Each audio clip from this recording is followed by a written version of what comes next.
রামিসা ধর্ষণ ও হত্যা মামলায় অভিযোগ গঠনের শুনানিকাল।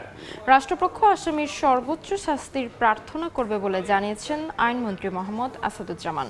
সকালে ঝিনাইদহের শৈলকুপা উপজেলা পরিষদ মিলনায়তনে জেলা পরিষদের চেক বিতরণ অনুষ্ঠানে একথা জানান তিনি।